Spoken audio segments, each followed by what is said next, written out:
Welcome to Krishna physics classes Bhagalpur. आइए हम लोग आज कुछ न्यू टॉपिक न्यू चैप्टर के साथ स्टार्ट कर रहे हैं, जिस चैप्टर का नाम है, आप जैसा कि बोर्ड पे देख रहे हैं, इसका नाम है electromagnetic induction and alternating current. इसको हिंदी में कहते हैं विद्युतीय चुंबकीय प्रेरण और प्रत्यावर्ती धारा। और ये टोटल आपको बोर्ड एग्ज़ाम में 8 नंबर में पूछे जाते हैं। तो चलिए हम लोग अच्छे से इस चैप्टर को पढ़ते हैं ताकि आपको बोर्ड एग्ज़ाम में और 8 नंबर में जो पूछे जाते हैं उसको बनाने में कोई दिक्कत ना हो। तो चलिए स्टार्ट करते हैं। तो सबसे पहले हम स्टार्ट करेंगे विद्युतीय चुंबकीय प्रेरण और प्रत्यावर्ती धारा में। सबसे पहले इस टॉपिक को हम स्टार्ट करते हैं। तो सबसे पहले आइए समझिए कि विद्युतीय चुंबकीय प्रेरण है क्या। चलिए इस चीज़ को एक उदाहरण के साथ हम समझाते हैं कि आप अंदर 10th क्लास एक टॉपिक पढ़े थे, वह था डायनेमो। तो डायनेमो के बारे में आप पढ़े होंगे कि उसका कुछ सिद्धांत था, प्रिंसिपल था। इस चीज़ को हम इसलिए इसका एग्जाम्पल लिए हैं क्योंकि विद्युतीय चुंबकीय प्रेरण से आप पहले भी परिचित हैं, वह आपको पहले याद दिला दें। तो आप इस टॉपिक को कब पढ़े थे? 10th क्लास में, जब आप डायनेमो पढ़ रहे होंगे और डायनेमो का जब प्रिंसिपल यानी सिद्धांत बताया गया होगा तो सर आपके जहाँ भी आप पढ़े होंगे वह आपको ज़रूर बताए होंगे कि डायनेमो जो है विद्युतीय चुंबकीय प्रेरण के सिद्धांत पे कार्य करता है। किस सिद्धांत पे काम करता है? विद्युतीय चुंबकीय प्रेरण के सिद्धांत पे कार्य करता है। वही आज हम पढ़ने जा रहे हैं कि विद्युतीय चुंबकीय प्रेरण के सिद्धांत पे वहाँ पे कार्य करता था। तो ये किस प्रोसेस पे, किस तरह से विद्युतीय चुंबकीय प्रेरण उत्पन्न होता है, ये सभी बिंदुओं पे आज हम चर्चा करेंगे। तो चलिए स्टार्ट करते हैं।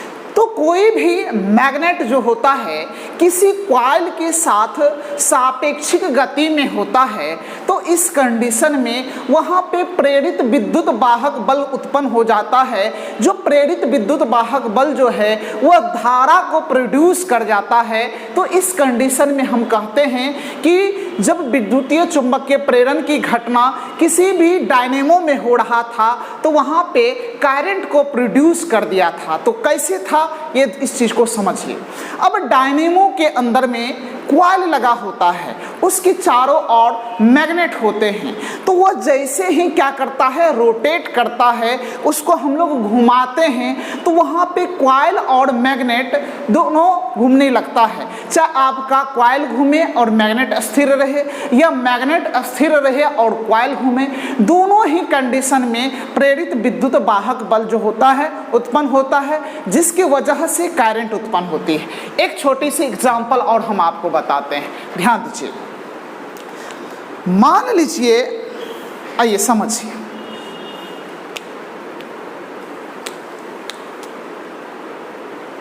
देखिए इसको आप एक मैग्नेट मान लेते हैं। यह एक मैग्नेट है और ये आपका कॉइल है। तो यहाँ पे जैसे ही मैग्नेट और कॉइल अलग है तो इसमें ना तो प्रेरित विद्युत वाहक बल उत्पन्न होता है, न ही इसमें चुंबकीय फ्लक्स में कोई परिवर्तन होता है। जैसे ही इस मैग्नेट को इस कॉइल के अंदर हम डालते हैं, जैसे जैसे डालते जाते हैं वैसे वैसे यहाँ पे प्रेरित विद्युत वाहक बल बढ़ता चला जाता है, यानी चुंबकीय फ्लक्स का मान चेंज करते जाता है। यहाँ पे चुंबकीय फ्लक्स परिवर्तन करने लगता है। तो जैसे ही इसको कॉइल से हम लोग बाहर इस मैग्नेट को करते हैं तो वैसे वैसे उसका चुंबकीय फ्लक्स भी क्या होता है, उसका दर खत्म हो जाता है। तो जैसे हम इसमें डालें और फिर इसको बाहर किए, इस तरह से एक दूसरे के साथ हम लोग सापेक्षिक गति में रखेंगे मैग्नेट और कॉइल का, तो यहाँ पे प्रेरित विद्युत वाहक बल उत्पन्न होगा, जिसकी वजह से यहाँ पे चुंबकीय फ्लक्स में भी परिवर्तन हो जाता है और जिसकी वजह से यहाँ पे विद्युत धारा भी क्या होने लगता है, प्रेरित होने लगता है।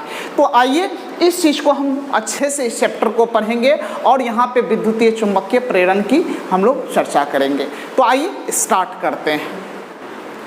आइए अब हम लोग समझते हैं इलेक्ट्रोमैग्नेटिक इंडक्शन यानी विद्युत चुंबकीय प्रेरण।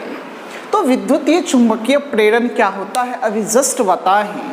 जब कॉइल जो है किसी मैग्नेट के साथ एक सापेक्षिक गति में होता है तो वहाँ पे एक विद्युत वाहक बल यानी इलेक्ट्रोमोटिव फोर्स जो है वह उत्पन्न हो जाता है, प्रोड्यूस हो जाता है।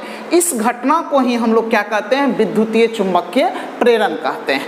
तो यहाँ पे देखिए लिखे हैं, when the magnet is in relative motion with respect to a coil और कंडक्टर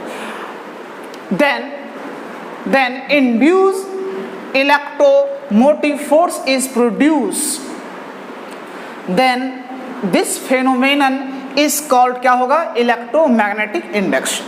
हिंदी में इसको क्या बोलेंगे, जब एक चुंबक या कॉइल, जब चुंबक या कॉइल कुंडली चालक के साथ सापेक्षिक गति में हो तो उसमें प्रेरित विद्युत वाहक बल उत्पन्न हो जाता है।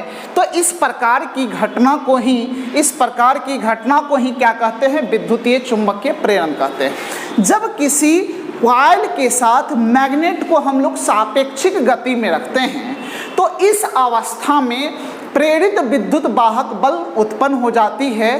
तो इस प्रकार की घटना को ही हम लोग विद्युतीय चुंबकीय प्रेरण कहते हैं।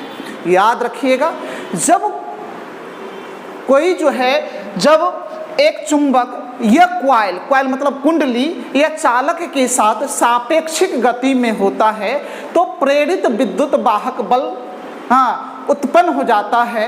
तो इस प्रकार की घटना को ही क्या कहते हैं, इस प्रकार की ही घटना को क्या कहते हैं, विद्युतीय चुंबकीय प्रेरण कहते हैं। तो चलिए ये हम लोग देखें कि विद्युतीय चुंबकीय प्रेरण क्या है। इस घटना के बारे में सबसे पहले फैराडे और हेनरी नामक वैज्ञानिक जो है इसके बारे में बतलाए हैं। तो आइए चलिए अब हम लोग फैराडे और हेनरी का दिया हुआ स्टेटमेंट को पढ़ें।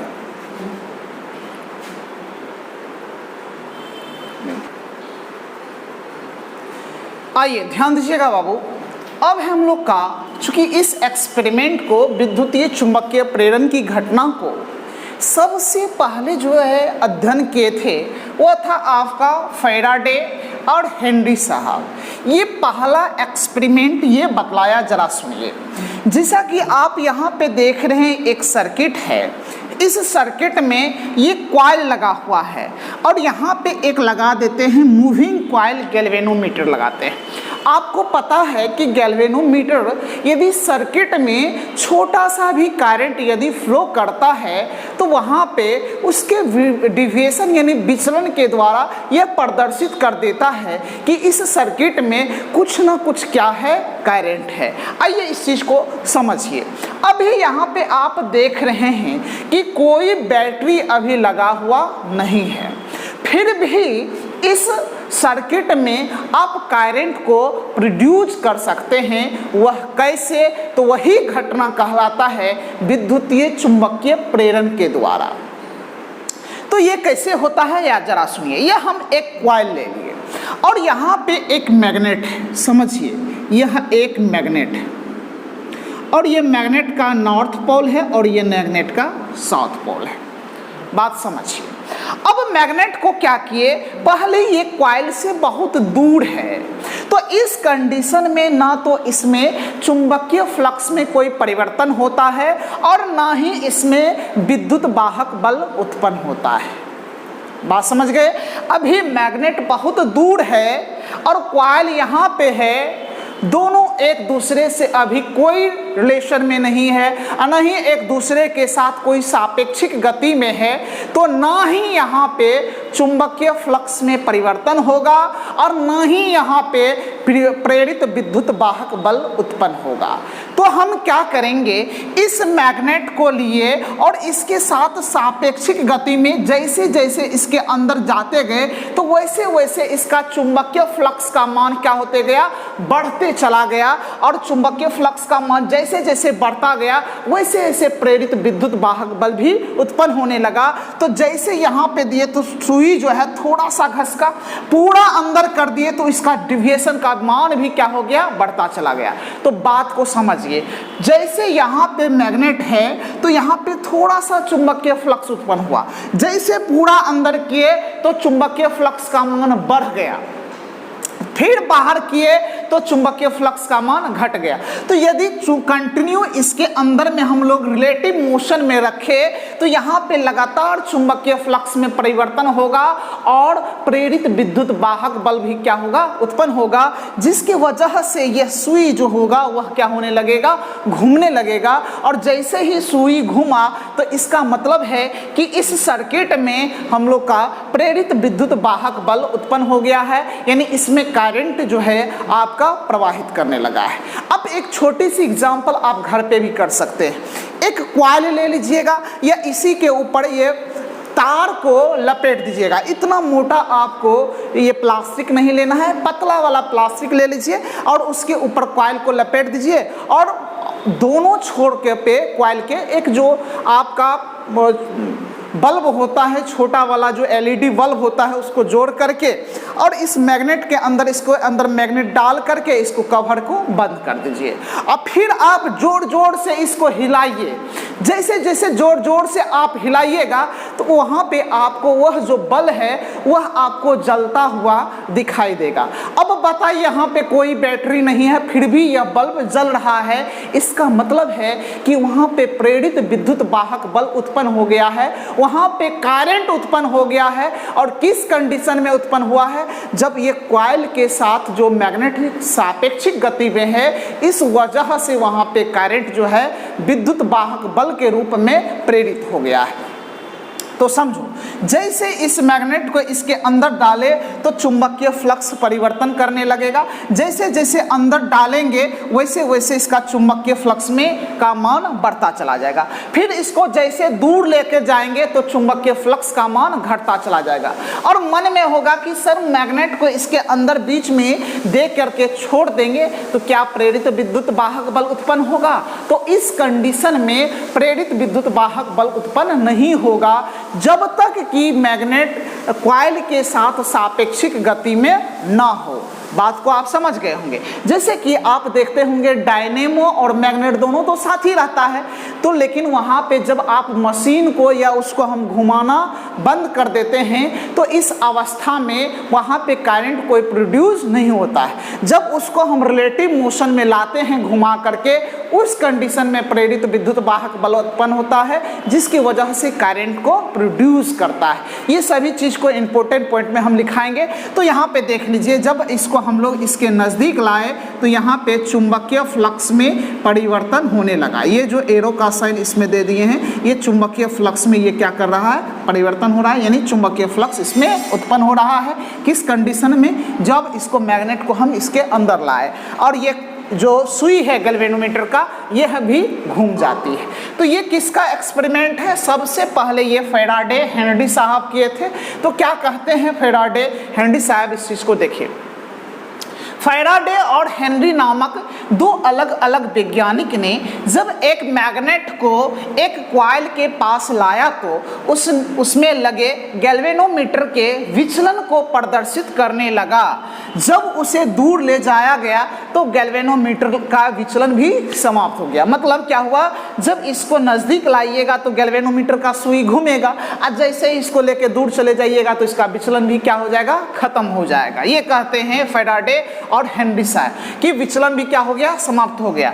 जिससे यह पता चलता है कि मैग्नेट के सापेक्षिक गति के कारण ही कॉइल के चुंबकीय फ्लक्स में परिवर्तन होता है, जिसके कारण विद्युतीय वाहक बल उत्पन्न हो जाता है। यानी इसके सापेक्षिक गति के कारण यहाँ पे चुंबकीय फ्लक्स में परिवर्तन होता है। वह कैसे होता है आगे चल के हम बताएंगे, और जिसकी वजह से प्रेरित विद्युत वाहक बल उत्पन्न हो जाता है। ये घटना के बारे में फैराडे और हेनरी साहब फर्स्ट एक्सपेरिमेंट के द्वारा बताए हैं। अब चलिए हम लोग देखते हैं दूसरा एक्सपेरिमेंट। चलिए ध्यान दीजिए, ये एक्सपेरिमेंट दूसरा एक्सपेरिमेंट है। क्या कहता है दूसरा एक्सपेरिमेंट, जरा एक बार पढ़ते हैं। जब एक कॉइल को गैल्वेनोमीटर लगे एक बैटरी से जोड़ दिया जाता है, ये एक कॉइल को देखिए, जब एक कॉइल को गैल्वेनोमीटर लगे एक बैटरी से जोड़ दिया जाता है तो इस अवस्था में कॉइल में चुंबकीय फ्लक्स उत्पन्न हो जाता है, जिसके कारण कॉइल के चारों ओर चुंबकीय क्षेत्र बन जाता है। लेकिन उसका स्विच जैसे ही ऑफ करते हैं तो उसका चुंबकीय फ्लक्स भी क्या हो जाता है, समाप्त हो जाता है। यह फैराडे और हेनरी साहब दूसरे एक्सपेरिमेंट के द्वारा बतलाए क्या है कि एक कॉइल को हम लोग क्या करते हैं, गैल्वेनोमीटर के साथ जोड़ देते हैं। जोड़ने के बाद क्या करते हैं, इसको एक बैटरी से भी कनेक्ट करके जैसे ही स्विच को ऑन करते हैं तो इसके चारों ओर चुंबकीय फ्लक्स भी उत्पन्न होता है और चुंबकीय क्षेत्र भी यहाँ पे उत्पन्न हो जाता है। ये हो गया, ये मैग्नेटिक फील्ड यहाँ पे उत्पन्न हो गया और चुंबकीय फ्लक्स भी यहाँ पे उत्पन्न हो गया। और जब तक यहाँ का स्विच ऑन रहेगा तब तक यहाँ पे फ्लक्स रहेगा। जैसे ही स्विच को ऑफ करेंगे तो ये फ्लक्स भी क्या हो जाएगा, ख़त्म हो जाएगा। मतलब जब तक यह इसमें करंट है तब तक ही फ्लक्स रहेगा, जैसे ही स्विच को ऑफ करेंगे तो ये करंट क्या हो जाएगा, ख़त्म हो जाएगा। तो क्या बतलाए हैं, जब एक कॉइल को गैल्वेनोमीटर लगे एक बैटरी से जोड़ दिया जाता है तो इस अवस्था में कॉइल में चुंबकीय फ्लक्स उत्पन्न हो जाता है, जिसके कारण कॉइल के चारों ओर चुंबकीय क्षेत्र बन जाता है। यानी चुंबकीय फ्लक्स उत्पन्न होता है जिसकी वजह से उसके चारों ओर जो होता है चुंबकीय क्षेत्र बन जाता है। लेकिन यदि उसका स्विच ऑफ कर देते हैं तो चुंबकीय फ्लक्स भी क्या हो जाता है, समाप्त हो जाता है। ये फैराडे हेनरी साहब दूसरे एक्सपेरिमेंट के द्वारा बतलाए हैं। तो आइए अब इससे संबंधित इंपॉर्टेंट पॉइंट को देखते हैं। चलिए इसको नोट कीजिए।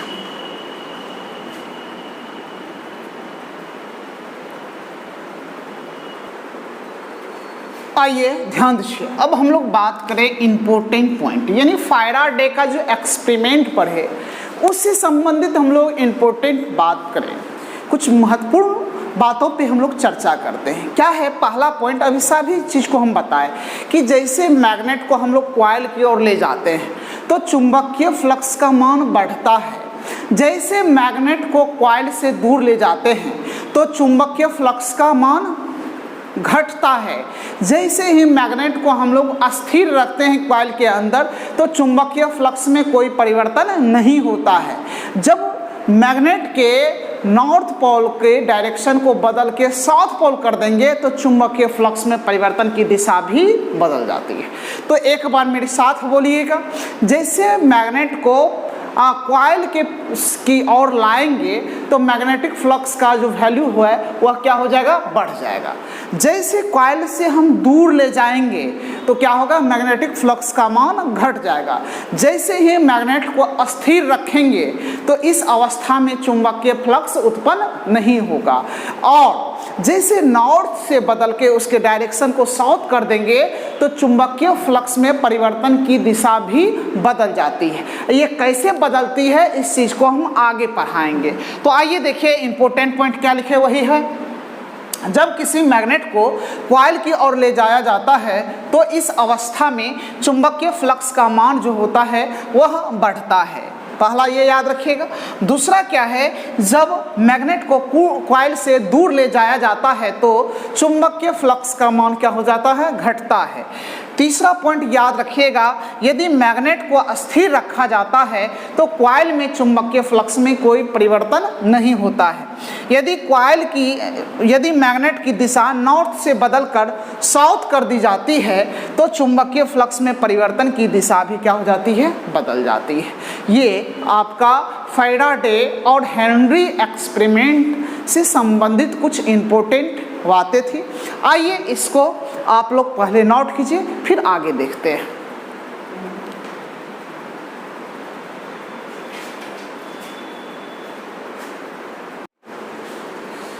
चलिए आइए ध्यान दीजिएगा। अब बात करें Faraday's law of electromagnetic induction का, यानी फैराडे का नियम जो है विद्युतीय चुंबकीय प्रेरण से संबंधित है।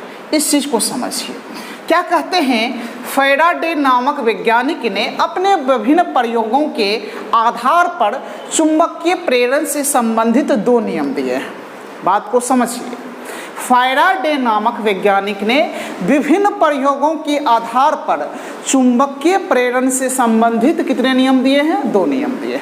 और ये बहुत इंपॉर्टेंट टॉपिक है, इसीलिए इसमें BM लगा दीजिएगा। बोर्ड मॉडल है और ये पूछा जाता है 2 मार्क्स में, ये पूछा हुआ भी है, तो ध्यान में रखिएगा। फैराडे का कितना नियम है? 2 नियम है। पहला नियम क्या कहते हैं कि जब चुंबक जब तक मैग्नेट के साथ या कॉइल के साथ सापेक्षिक गति में होगा तभी तक चुंबकीय यहाँ पे प्रेरित विद्युत वाहक बल उत्पन्न होगा, अन्यथा नहीं होगा, ये कहते हैं। और दूसरे एक्सपेरिमेंट में क्या कहते हैं? कॉइल में उत्पन्न चुंबकीय फ्लक्स जो होता है चुंबकीय फ्लक्स में परिवर्तन जो दर के क्या होते हैं? ये समानुपाती, यानी कॉइल में उत्पन्न EMF जो है चुंबकीय फ्लक्स में परिवर्तन के दर के क्या होते हैं? समानुपाती होते हैं। इस चीज को आइए हम समझाते हैं। तो यहाँ पे 2 एक्सपेरिमेंट यानी 2 लॉ है। पहला लॉ क्या बताते हैं? यदि एक चुंबक कॉइल के तुलना में सापेक्षिक गति में हो तो उस कॉइल में विद्युत वाहक बल उत्पन्न हो जाता है, विद्युत वाहक बल प्रेरित हो जाता है और तब तक रहता है जब तक वहां चुंबक सापेक्षिक गति में हो।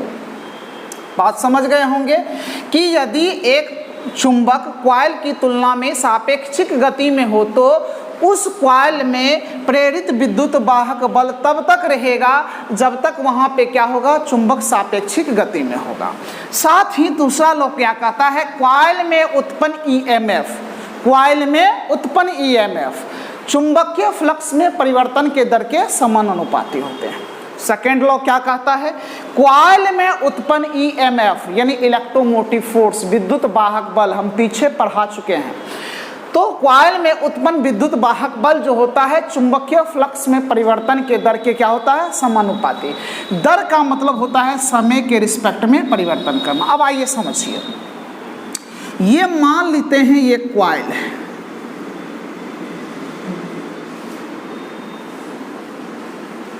कॉइल है, इसको एक गैल्वेनोमीटर से हम कनेक्ट कर दिए, स्विच लगा रहे हैं ऐसे। अब जैसे यहाँ पे मैग्नेट है, नॉर्थ पोल, ये साउथ पोल है। अब मैग्नेट को हम इसके ओर लाते हैं तो प्रारंभ में जैसे इस पॉइंट पे आएंगे तो चुंबकीय फ्लक्स कम होगा। तो इस कंडीशन में इसका चुंबकीय फ्लक्स मान लेते हैं क्या है? φ1। जब इसको मैग्नेट के लास्ट छोर पे पूरा अंदर कर देंगे तो चुंबकीय फ्लक्स परिवर्तन हो जाएगा φ2, यानी इसके यहाँ पे चुंबकीय फ्लक्स में क्या होने लगा? परिवर्तन होने लगा। तो जैसे इसके अंदर दिए प्रारंभ में φ1 और यहाँ पे φ2, तो ये समय के साथ इसमें चेंजिंग आएगा। तो क्या कहता है? तो यहाँ पे जो उत्पन्न होगा EMF, ये जो यहाँ पे जो उत्पन्न होगा EMF, ये समान अनुपाती हो जाता है चुंबकीय क्षेत्र में परिवर्तन। तो चुंबकीय क्षेत्र में परिवर्तन को d∅ लिखेंगे, चूंकि फाई को फ्लक्स से हम लोग सूचित किए थे। तो यहाँ पे बट्टे क्या हो जाएगा? dt, क्योंकि ये टाइम के रिस्पेक्ट में ये चेंज करेगा। और इसको हम लोग लिखते हैं E से, इंड्यूस EMF को स्मॉल e से सूचित करेंगे और बराबर का चिन्ह देंगे तो यहाँ पे एक कांस्टेंट क्या आ जाएगा? d∅dt हो जाएगा। अब यहाँ पे वेयर k = 1 इज कांस्टेंट, ये प्रोपोर्शनली कांस्टेंट है, इसीलिए यहाँ पे k का मान क्या हो जाएगा? 1 ले लेंगे। तो यहाँ पे फाइनली आप क्या लिख सकते हैं? E बराबर d∅dt, d∅dt। तो E बराबर, इस फार्मूला का बार बार यूज होगा, E बराबर d∅dt। लेकिन ये जो है ये किसका है दिया हुआ? यहाँ पे फैराडे का एक्सपेरिमेंट के द्वारा इलेक्ट्रोमोटिव इंड्यूस EMF के लिए d∅dt दिए हैं। लेकिन यहाँ पे डायरेक्शन की कोई चर्चा नहीं है कि इस मैग्नेटिक इलेक्ट्रोमैग्नेटिक फोर्स और चेंज ऑफ फ्लक्स का, the rate of change in magnetic flux का क्या डायरेक्शन है, इसके बारे में यहाँ पे कोई चर्चा आपके फैराडे साहब नहीं किए थे। इसके लिए एक साइंटिस्ट और आए, लेंज साहब। लेंज साहब इसमें लगा दिए माइनस का साइन। तो ये क्या बतलाए कि इंड्यूस जो ईएमएफ होगा वह the rate of change of magnetic flux के अपोजिट होगा। ये बताए हैं लेंज साहब, वह लेंज लॉ के द्वारा बताए। इस चीज़ को हम कल पढ़ाएंगे, लेकिन अभी यहाँ पे माइनस का साइन नहीं देंगे, क्योंकि माइनस के साइन के बारे में, ये डायरेक्शन के बारे में फैराडे साहब कुछ नहीं बताए। अब चेंज ऑफ फ्लक्स को आप डी फाई को लिख सकते हैं फाई 2 माइनस फाई 1 भी लिख सकते हैं। इसीलिए ई बराबर यहाँ पे लिखा जा सकता है फाई 2 माइनस फाई 1। अब बता टाइम को क्या लिख सकते हैं T2 माइनस T1, ये भी आपका लिखा हुआ था, लेकिन यहाँ पे ज़्यादा इस चीज़ का यूज होगा। तो ये आपका था Faraday law of electromagnetic induction. तो आप इसमें क्या देखें कि यदि एक चुंबक कॉइल के तुलना में सापेक्षिक गति में हो तो उस कॉइल में प्रेरित विद्युत वाहक बल उत्पन्न होता है और तब तक रहता है जब तक वहाँ पे कॉइल क्या हो, सापेक्षिक गति में हो। दूसरा एक्सपेरिमेंट क्या बताता है, कॉइल में उत्पन्न ईएमएफ यानी इलेक्ट्रोमोटिव फोर्स, हिंदी में विद्युत वाहक बल, चुंबकीय फ्लक्स में परिवर्तन के दर के क्या हो जाता है, समानुपाती। तो यहाँ पे ईएमएफ जो है चुंबकीय फ्लक्स में परिवर्तन की दर के क्या हो गया, समानुपाती। यहीं से हम E बराबर d∅dt निकालें। यह दिया हुआ है फैराडे का, और यहीं पे जैसे ही माइनस लगाएंगे तो वो हो जाएगा लेंज का। तो कल हम लोग जो है पढ़ेंगे लेंज का नियम, और ये डायरेक्शन के लिए दिए थे, साथ ही आपका कंजर्वेशन, ये आपका लेंज का एक्सपेरिमेंट भी है कुछ, उस चीज़ को भी हम बताएंगे। तो आइए आज के लिए इतना ही रहने दीजिए, फिर हम लोग नेक्स्ट क्लास यानी कल मिलते हैं। तो आइए सबसे पहले यहाँ से लेके यहाँ तक आप नोट कर लीजिए। तो thank you for watching my video.